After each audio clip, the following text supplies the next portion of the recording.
I shouldn't be telling you this. Honestly, even as I sit here remembering that night, my chest feels tight. There are some memories that never let you go, that follow you into the quiet hours when the house is dark and every sound echoes too loud. This is one of those memories. And once I share it, you'll understand why silence can sometimes speak louder than words, and why a look across the room can unravel everything you thought you knew about love, loyalty, and restraint. It began quietly, almost tenderly, in our bedroom. The lamp on the nightstand glowed a soft amber, enough to paint our reflection in the mirror across the room. My husband, Daniel, stood behind me. He had just returned from a long day at work, and his voice was calm, low, the kind of voice that carried years of patience and weight. I felt his hands at the clasp behind my neck. The necklace I had worn all day was one he had given me years ago, a delicate chain with a small pendant that usually felt comforting. He adjusted it, leaning closer, studying the way it fell against my collarbone. I met his gaze in the mirror. There was something about his expression, something quiet but certain, that made my breath catch. "Not quite right," he murmured, nudging the pendant slightly. I laughed softly, trying to keep the moment light.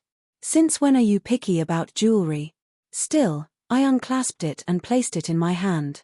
The metal was warm from my skin, and I turned it over once before setting it on the vanity. That's when I noticed it, something beyond the mirror, a shadow in the hallway. At first, I thought it was just the play of light. But no, it wasn't. Someone was standing there. And it wasn't just anyone. It was Jason. My husband's son from his first marriage. He was tall, his posture still, his eyes fixed.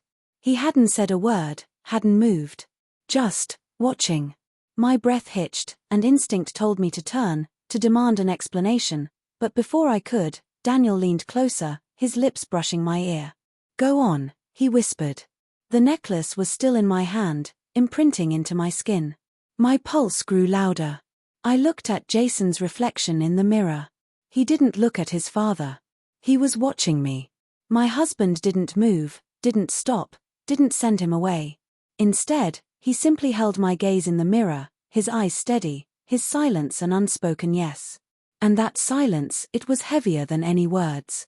Jason stepped into the room, slow and deliberate, like he already knew where he was meant to stand.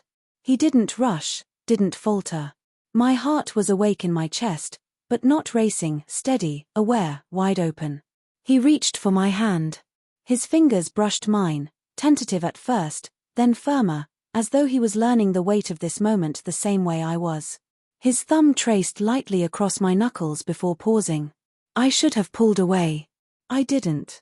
Instead, I glanced at Daniel. He gave nothing but that same unreadable calm. His silence wrapped around us all, permission without words, expectation without pressure. Jason's hand moved, gently resting against my shoulder, then sliding down to the back of my cheek with the barest touch. I didn't flinch. My skin responded before my mind did, warming beneath his fingers. He leaned in, close enough that I could feel the heat of his breath, but not enough to claim anything. Behind me, Daniel shifted, stepping slightly aside, making space. That was when I realized he was allowing this. Maybe even orchestrating it. I sat carefully on the edge of the bed, the mattress sighing beneath me. The blouse I wore moved softly against my skin as I settled. Jason didn't push forward, didn't demand. He adjusted a fold in the blanket beside me, as if grounding himself in restraint. The silence deepened, a kind of electricity humming between the three of us. Daniel's hand came to rest on my shoulder, steady, familiar. His presence was anchoring, yet his lack of words made every gesture feel heavier, more deliberate. Jason lowered his hand, resting it near my thigh, not touching, just close. So close I could feel his warmth, a nearness that suggested more than it gave. I exhaled slowly, my hands resting against the blanket, grounding myself. Daniel kissed my temple. Then my cheek. Then, softly, the center of my palm. Each touch deliberate, slow, full of quiet purpose.